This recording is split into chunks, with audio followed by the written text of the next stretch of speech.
Future Belle here. Disclaimer. Okay. Past Pepper is a fool, an idiot, a dunce. I'm running out of words to call myself stupid. But this video is made by amateurs, for amateurs.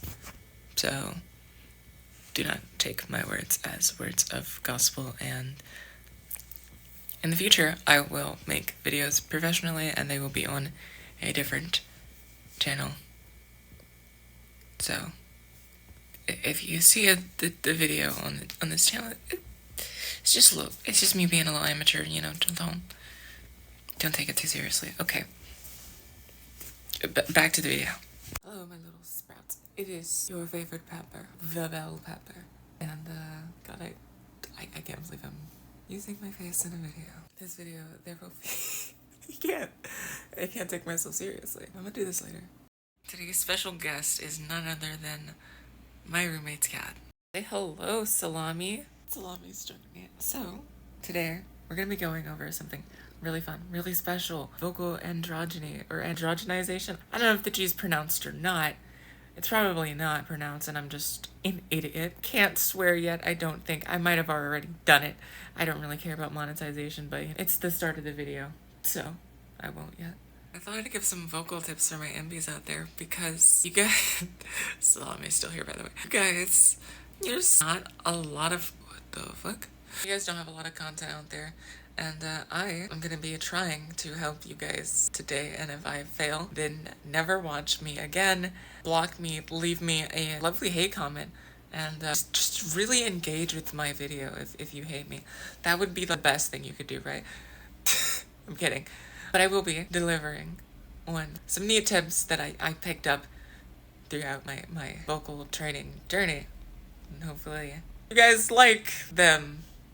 We're gonna assume that you guys don't know a lot about voice training, and that means I'm gonna be going over what the terms mean, even though this is a really basic level of what the terms are. If I say the word resonance, we're not talking about resonance, you know what I mean? So it's a little watered down, but hopefully this can still help even intermediates and maybe advanced people. So we're gonna start with vocal weight. I'm sure a lot of you guys are familiar with it. Get heavy.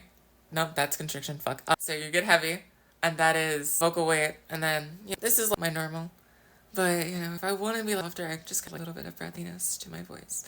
And that is my main tip for the first part of this, is to actually increase or soften the voice. Now, for those of you coming from an already feminine voice, you might not want to soften your voice, and that's totally okay. But adding breathiness, that will sometimes make your voice harder to hear, harder to gauge, and I think having breathiness will help overall in the long run of getting that beloved question that I'm told enbies love hearing.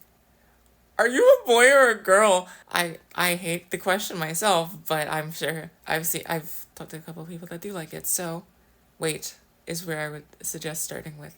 Soft weight, which just means make your voice breathy, maybe whispery if you have to. I wouldn't say go for the whisper range, maybe just make it a little softer, but that's up to you. Unfortunately, I'm really tall, so no one's ever gonna be looking at me from this angle, but I love this angle of me. Oh my god, look down on me. Like this angle?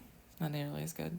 Anywho, next tip is actually constriction, and like I said, for the people coming with the femme voices, the last one may not have helped you, but this one, constriction, this is probably not going to help people coming from a mask voice, so if you want to drop it, that's totally cool. But constriction is when you make your voice kind of sound like an old lady or an old man. Up to you what you're going for. And constriction is just...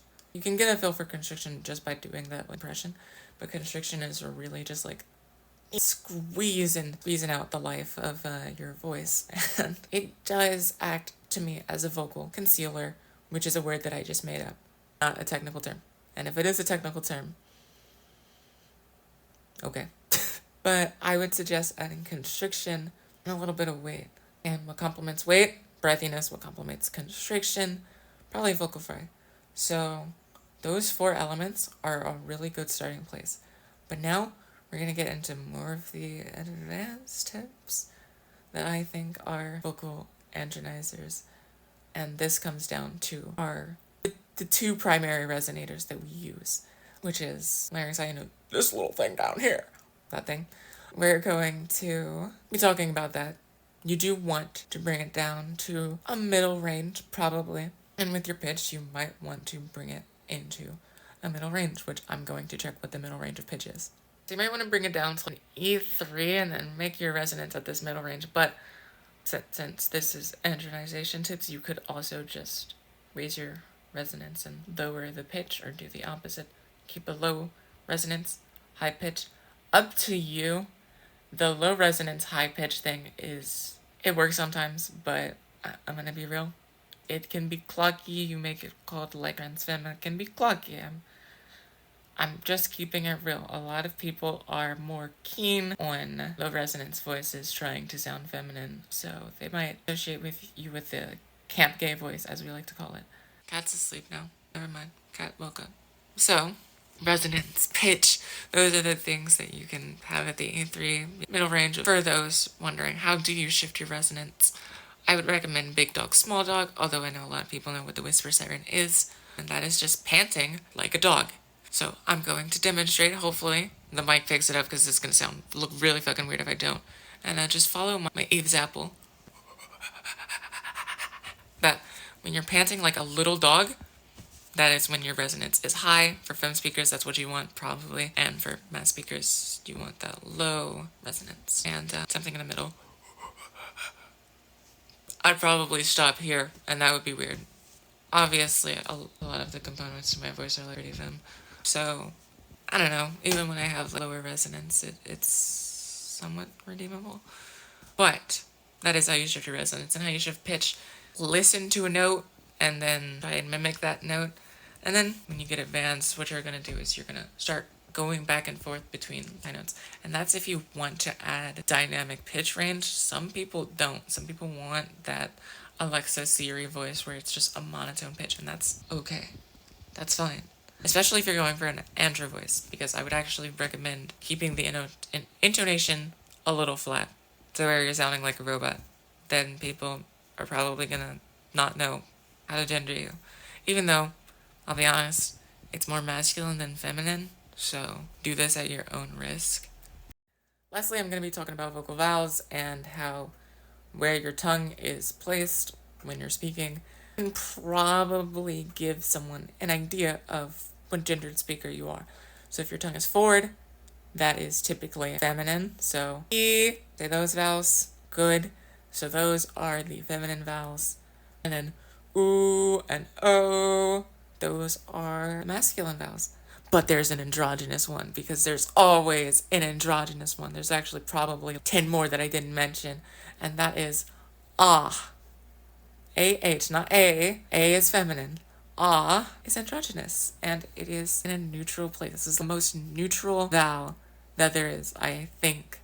And that is the vowel that you're going to want to practice, is that ah kind of vowel, and practice where your tongue is placed during that vowel. And something I might recommend you say is Dewey Mama, because that's going to get you a feel for where your tongue is placed during all three vowels. Ooh, zoo, that's at the back.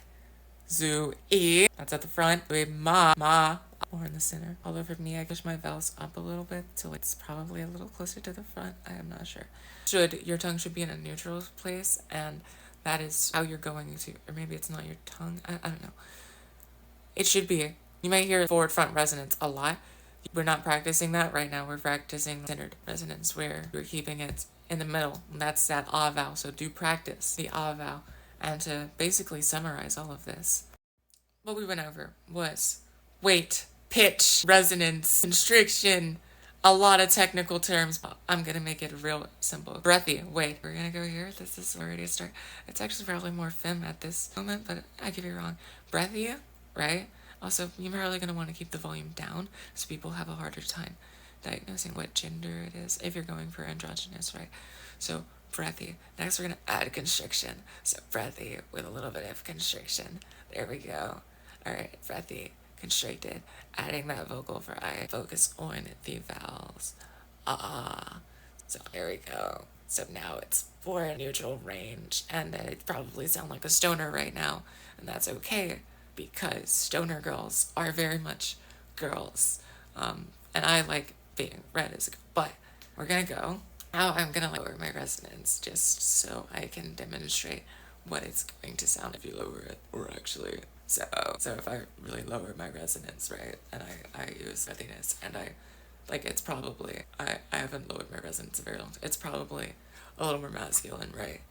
And if I lower the pitch as well, along with the resonance, then you get something very not androgynous. And I have a feminine cadence, so I might still sound femme, I don't know. But pretty much we're able to have a slow range voice, and I'd say it's pretty androgynous.